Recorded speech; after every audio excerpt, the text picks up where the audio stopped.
Thank you all for tuning into the Innovator's Playbook podcast. I'm your host, Seth Narayanan, founder and CEO of Telliant Systems. Today on the Innovator's Playbook, we are excited to welcome Todd Blankenbecler, CEO of Zeeno Robotics. Todd is a seasoned entrepreneur and technology visionary with a career spanning multiple successful startups. Todd has made his mark in the orthodontic software industry and is now pioneering new ground in robotics innovation. He has navigated the challenges of building companies from the ground up, raised capital through various strategies, and experienced both strategic and private equity acquisitions. Todd brings a wealth of real-world insights in entrepreneurship and in technology and adapting to change, making him the perfect guest to share lessons learned and inspire fellow innovators. So thank you, Todd. Thanks for coming on.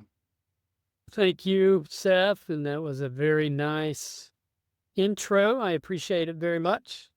And I'm excited to chat today. Absolutely. Let's dive into a passion that's mine, that's yours, and probably a lot of innovators is startups. And luckily you're very familiar with it. You've founded multiple companies and grown several businesses from the ground up. We'll get to the heart of this. What are the most important lessons you have learned from starting multiple businesses?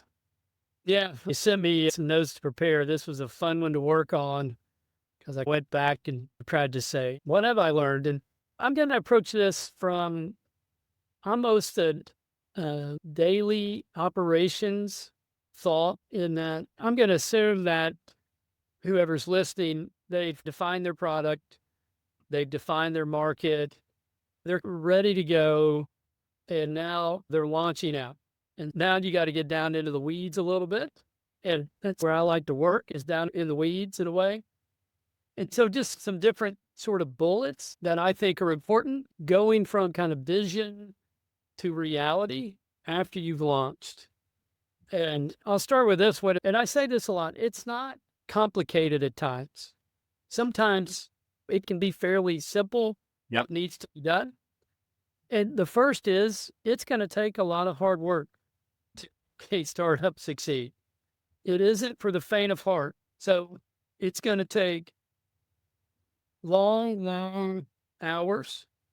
It's going to take nights and weekends.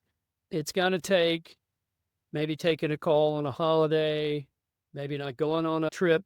So it's going to take hard work, both on the physical side and on the mental side. And you know this too, Seth, it's a 24/7 thing. And when you wake up in the middle of the night, you're going to think about your startup.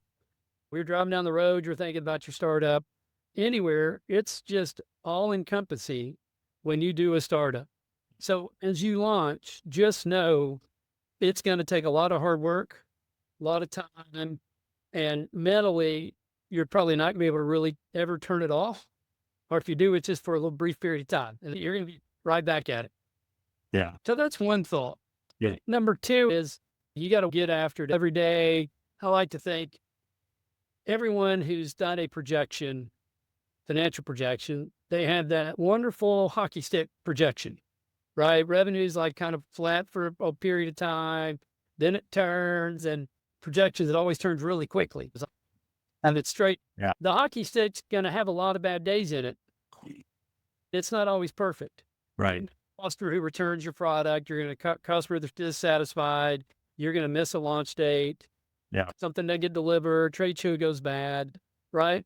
Yeah. And the entrepreneur, the leader, has to wake up every day and say, okay, I got to get after it again today. Yesterday was crappy, 3 bad phone calls, customer complaining, but I've got to get after it. So you really got to get after it every day. Yeah. Okay. I've got a few more if you want me to keep going. No, this is great. Yeah, I think let's kind of build on it. So you are a startup, and I totally get it.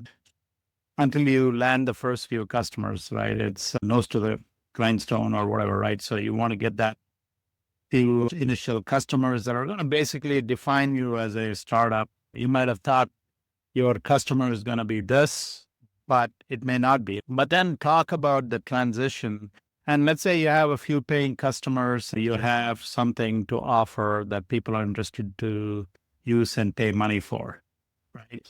After that, do you make a conscious switch for transitioning from day-to-day grind and operations? Because if all you're doing is helping sell customers, but also supporting customers, but you also want to work on kind of the strategy of the business, right? Do you think that comes naturally to everybody, or somebody is born as an operator and whose primary skill set and comfort zone is operations and maybe not strategy, or maybe not being a visionary? What are your thoughts on that?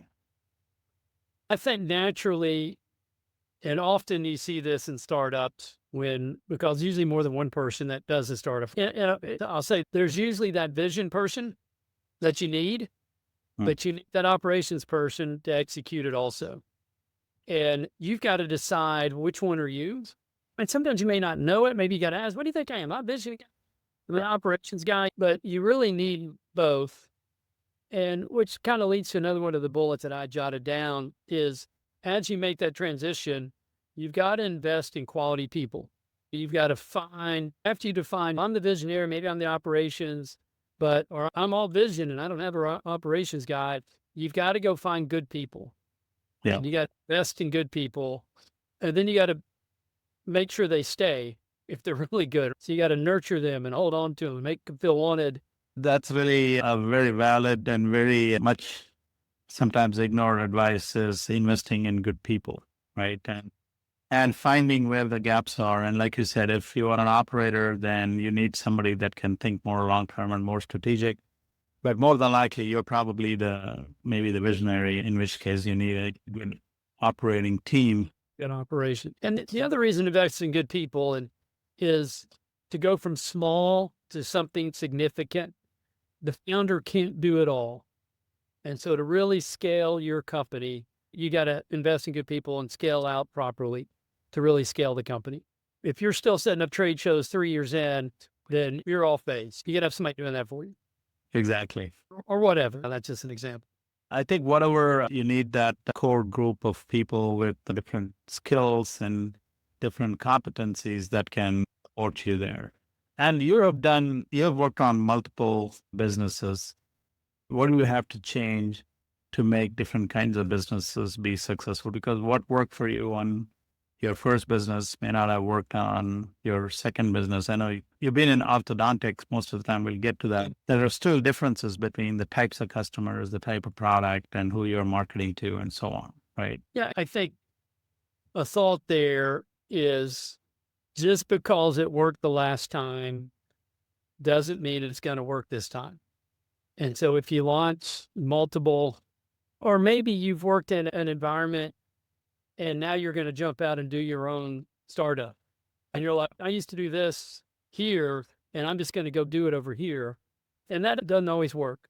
Even if it's in the same industry, same market, a different product in the same market is going to require different thinking, either how you sell it, pricing model, the organization, all of that. And so you got to be open to, the last time isn't going to necessarily work for this time. I'm dealing with that right now. I've done software for my career, write it, develop it, test it, ship it, right? And now I'm doing robots. So I've got a hardware component. Right. And so and I'm selling into the same market, orthodontists, dental specialty, but it's completely different. The sales conversations are different. The pricing conversations are different because we now have hardware. So they want to know about warranty, what if it breaks, and how fast can it be repaired, and where's the service coming from, versus software is just like, call me and I'll help you. It's different. It's different. Yeah, and you can do it remotely, whereas hardware, you probably You got to get somebody there, physically there. We're trying remotely, and that's clumsy. Yeah. Yeah, it's a different thing. So I'm in the middle of that right now. Yeah, I can totally get it. Maybe we'll get to a day where we can send another robot to fix a robot to work on the robot. Mentioned this being an orthodontic software. You have such a long record in the orthodontic space. So talk a little bit to the listeners about how you maybe got into it and what's keeping you there. it's worked out as my career. My first job out of college, I got hired as a support tech for a orthodontic practice management software company. Oh, wow. Okay. Running on Microsoft DOS. I just stayed in it. And for lots of reasons, it's worked out. Nice companies to work for, but it's just a really nice industry to work in. Orthodontists and the people they hire are nice people. It's a very small, little niche industry. There's about 8,000 orthodontists in the United States. It's a small little niche. You get to know it very well. And I was fortunate to launch some companies into this space and found my niche in this niche industry, and it's worked out for me. Wow. Yeah. And is there anything, the challenge, I guess, is the market is relatively small compared to maybe even doctors or dentists. And is the practice and what is being done, is it a complex industry, you think, that requires complicated software and technology to solve their problems? I would not describe it as complex. I would describe it as they are looking for good software solutions. So you need to deliver, and like any industry, you got to deliver a quality product. Right. But that's one of the nice things about it is it's not complicated. Most are generally privately owned. So the sales process is reasonably simple. It's not like hospital, right? It's not a long process to sell into the practice. The doctor can literally pull out a credit card and pay, which is a good thing. So they're very reasonable if it doesn't work. They just want you to fix it.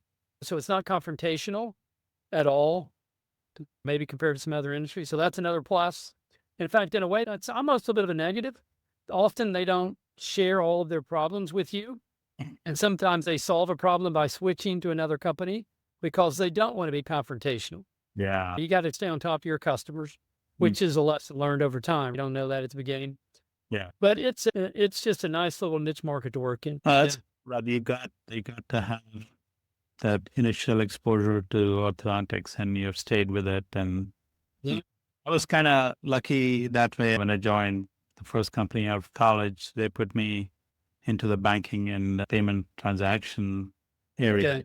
And that helped me learn that trade because it helps you learn the trade, right? One of the things that, in my opinion, assures more success is expertise in the area that you are. So it's always nice to start a business. And if people have ideas to start a business, I think it's always much easier if you know that particular industry or technology really well. That makes for finding opportunities to create a business that can be successful. Yeah. Doesn't guarantee success, but it certainly helps. So success, you've certainly been successful in selling a few of your businesses. So let's talk a little bit about maybe some of the factors that influence you to sell your businesses. And maybe then we can dig into what are some of the lessons you've learned from there. Yeah, I've been a partner in 2 businesses that we've been lucky enough to sell. One was a practice management and imaging company in the orthodontic space. We sold that to another large company in the industry. And then another company that I launched after that, again, software in the orthodontic space. We did a deal with family fund private equity, but not a strategic at all, totally different than the first one. Yeah. And the question is why, has always been asked that. And for the first one, we were kind of looking for that next step. We felt this strategic would really it was really a small company and help us really step up to the next level. Yeah. Their distribution channel was significant. Their reach across the whole industry was significant. More reach into dental. We were ortho-focused. Service opportunity. Pricing, we could get really aggressive with pricing. More subscription, more aggressive on subscription. So that was a strategic play. It was completely keep the brand, now owned by this other company, but keep the brand and let's go grow this thing together. The private equity was really access to all of their resources, and private equity can give you more marketing help and more sales help and more development help, more resources for that. And so that's what appealed to us on the second deal, the opportunity to join a portfolio, like-minded companies, share some resources, and then share good ideas amongst everyone, and then have some financial resources to go really grow the business. So that like one is strategic buyer, the other is more of a financial buyer. Which one did you feel like you maybe enjoyed or appreciated more? I know after you sold the first one, I think Dolphin was sold to Patterson, right? And you Yeah, and Dolphin to Patterson, yeah. and you stayed with them for a few years, and you were probably more appreciated for the product itself, whereas maybe the second one was maybe more financial because they were probably looking at you as a source for maybe a financial transaction. Would you recommend one versus the other, or it just depends on the circumstance? It depends on the circumstance. So to answer, when we sold Dolphin to Patterson, in a way, we didn't feel material change in the business. It felt like we continued to work at Dolphin, which was great. And I think the employees really liked that. They got better medical, but really nothing really changed day to day. We probably didn't get that strategic bump that we expected. It should have felt different, and we didn't get that. And that's just our situation. Not every strategic is going to be like that. The private equity play, very much a more sudden change. And as they said, okay, Todd, we're really here to help you. And so here's what we're going to do to help you. A lot more change to the owner, us, me, and our other partners, and then for the employees day to day. I guess I have two comments. One is, if you've grown a business and you're trying to exit, and if you've taken on investors, one of your responsibilities is to get them an exit. So you got to sell the business. You've got to be open to every opportunity, or at least explore it. You may think going in, we're only going to sell to a strategic, but the right private equity partner may come along. The right family fund may come along. Something may come along. So as you start that process, you really got to be open to evaluating all the opportunities. And that's just being good about diligence. I'll say this, since I've been through two, regardless of who you sell the business to, who the exit is with, family office, private equity, strategic, a friend, the business is going to change. They're giving you money, so they're going to do something to change the business. That doesn't mean that it's going to be bad or wrong, but it's going to be different. And just know that. And they may say, we're not going to change anything, but they're going to change something. And I thought of a couple examples. Sometimes it's a little thing, right? I'm a founder, and all of a sudden I got to submit an expense report. I've never submitted an expense report, but this Patterson had to start submitting expense reports. That felt odd. Or I had to submit a vacation request. Sometimes little things that feel different. Sometimes it's big things. Sometimes there isn't a clear decision-making process. You're like, can I make this decision? Can I not?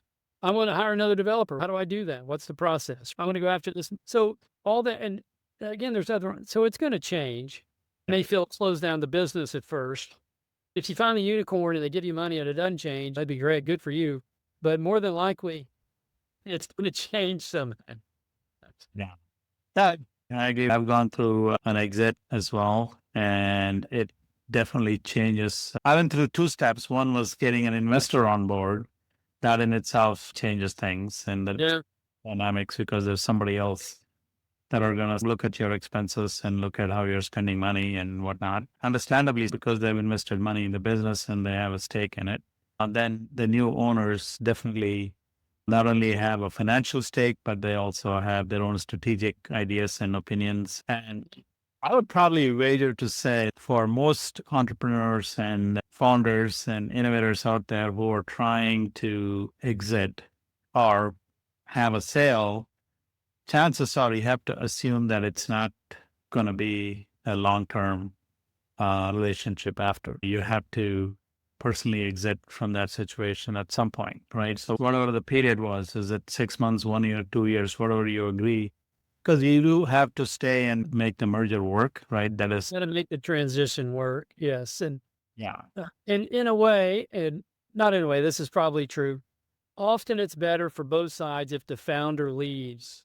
Yes. So the founder's got to get out of there and let the new owners run the business. And for me, I stayed at Patterson for 9 to 17. Patterson let us run Dolphin. EasyRx, I stayed 3 years after we sold it. And that's the more realistic timeline, 3 years. Yeah. It was when I told a long-time EasyRx employees I was leaving. One person, Tom, said, Todd, you're not getting to do the things you're good at in this environment. And I get it. Yeah. And the opposite will be true. I wasn't the right fit for my job either. They need someone who works in that environment better. So I think the right strategy is have a window in which you're going to transition, and whatever that is. And everybody feels better at that point, right? So once you come out, that's great. I think people can learn a lot from your experience having gone through that. So let's talk a little bit. The current business that you have started is Zeeno Robotics. Congratulations. And again, you've done it for the 4th time now. And so kind of prompted you into developing robotic solutions, and what's kind of exciting in that space for you? Yeah. How I got into this, my partner on Dolphin, EasyRx, another AI company we launched, CADflow. His name's Dr. Mark Limpchin. And Mark's really the visionary. And Mark came to me 3-ish years ago and said, we got to be in robots. And it's coming. And he runs a full-time practice. And Orthodontist? the dental industry, he struggles with staffing day to day. And it was like, we've got to get into robots because every practice out there needs help. And we got to figure out how to help them. So we did it a couple of years part-time before we felt like this could be something real. I left EasyRx about 15 months ago to officially launch it. And we're really working to bring robots to the dental office, orthodontic, pediatric, dental, maybe medical, senior living one day. Our core mission is to address, staff shortages, staffing, helping the practices be more efficient. We're not doing a treatment robot. We're not going to put a brace on. We're not going to place an implant or put a crown on. We're going to be with the office side. And really what we're doing is taking robots and writing software for the robots. So we see ourselves as a software company as much as a hardware company. So we want to take a robot. We're not manufacturing yet. We're going to be manufacturing, but we're taking a robot and then writing software to make it work at the practice. And so we get to use our history with software as part of this business. But we think that Mark likes to say it's like computers in the 80s and early 90s. You felt like you needed to start getting one. And that's where robots are right now. You hear tons of talk about them. I'm not talking making cars. Those robots have been around forever. But robots that can be near humans are still fairly young. And we just feel like we're going to get in it now hopefully as it explodes, we're along for the ride. As robots become more and more common. No, this is great. I think you really are at the nascent stage of this whole boom, which I think I agree with you 100% that it's going to explode. Like I was telling you, would like to see a robotic assistant that can make coffee for me. I have a little office here in Alpharetta, and it would be great if it can do a little bit of chores. If I want a soda, I can go open a fridge and get me a soda. Something. That's just a very kind of mundane and simple example, but there are specific areas. Are you thinking for example, in a dental office, one of the jobs is to bring the sterilized equipment to the assistants? And so one use case is just helping the staff and the doctors with mundane tasks that take up time. So going around and delivering instruments for the visit, picking up the instruments at the end and taking those back to sterile. We'd love to automate the sterilization process, which is a project we have going on. But those sort of use cases where, and to your point, like going and getting you coffee, if you do that 50 times a day, that's going to save you a lot of time. That's going to drink 50 cups of coffee. But it's the mundane tasks that really help. In the humanoid, the optimist, those are great. They've got to do something practical. If it's helping them pick up deliver instruments and carry instruments before or after 100 patient visits in a day. It saves 2 hours of work that the staff can go do something else. That's hugely valuable. Now, I think I'm very excited for you and for Zeeno. Definitely very eager to see how you guys scale this and continue.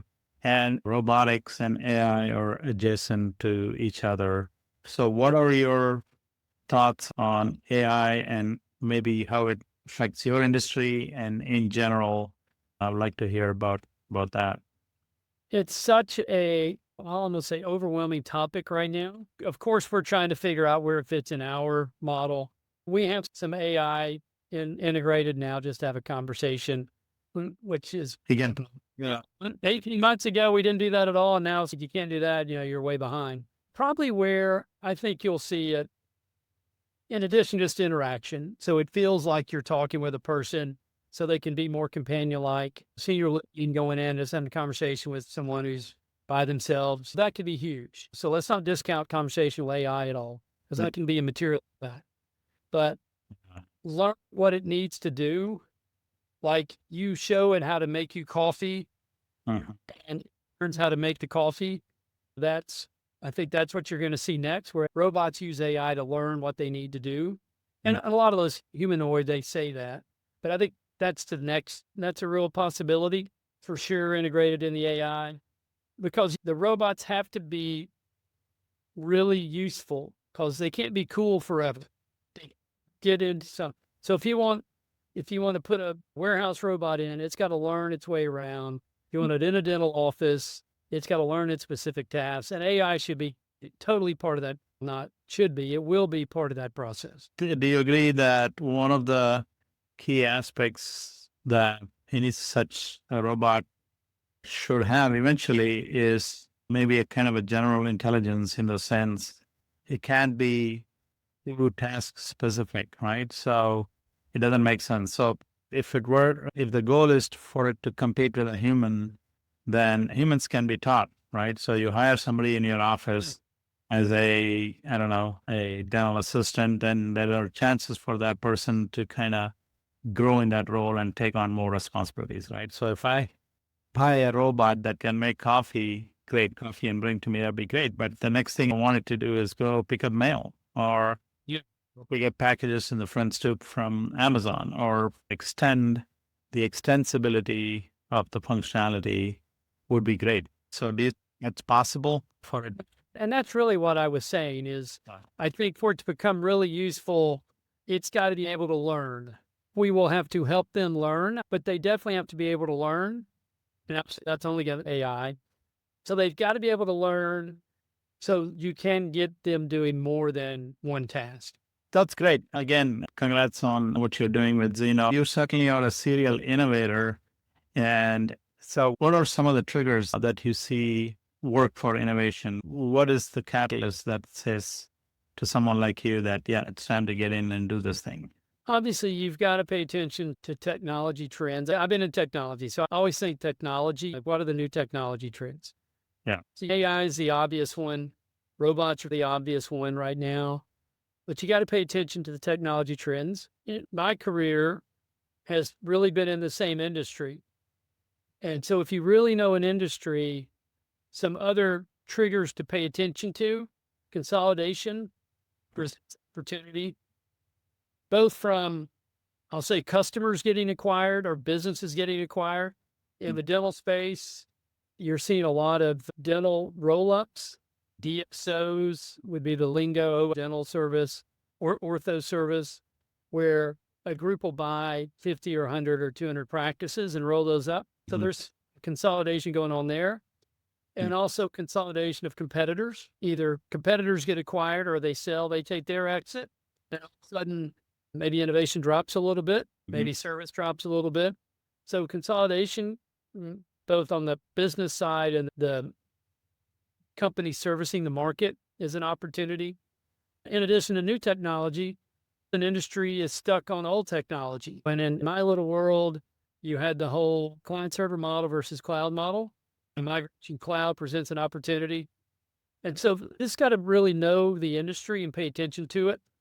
I didn't see the social media thing, right? Because I was so fixed, but I know the orthodontic, but I missed on doing a Facebook. Yeah. But big things, I don't know how you figure that out. Yeah. So one thing that's happening in a totally remote industry could have some impact on the industry you're in that you're not even aware of, involved in, and that sometimes can spark an innovation. Yeah. For sure. Yeah. Which, just to kind of add to that a little bit, in a way, you always have to be listening and reading, talking to customers, talking to employees, talking to other vendors. Every conversation is an opportunity. And you may be in this business now, but as you have these conversations, you keep hearing about this multiple times. Yeah. Maybe that will trigger, right? Yeah. Always listen when you're having conversations. Yeah. And more than just top level, right? Listen, is there anything in what they're asking or saying? There always is. There is always lessons to be learned. Like I told you, I was at this conference for Inc. 5000, and there were, traditionally I go to like industry conferences like healthcare or fintech or the kind of two main areas of mine, and you hear similar things there. But whereas the conference I went to, all the companies were from totally different industries from you wouldn't even imagine, right? So it was really interesting for me to talk to people in so many different industries, and they were all either founders or CEOs or entrepreneurs. So it was probably the most learning or ears open situation I've been in a long time, and came away with a lot of insights. Makes you think in a lot of different ways. Exactly. And conferences are so valuable. Yeah. You can go to a conference and you can be getting the beer at the bar and end up in a conversation, and you get more out of that conversation than maybe you get for the whole conference. Then you have 50 more conversations all for the same flight. So that conferences are great, and especially when there's lots of different people there.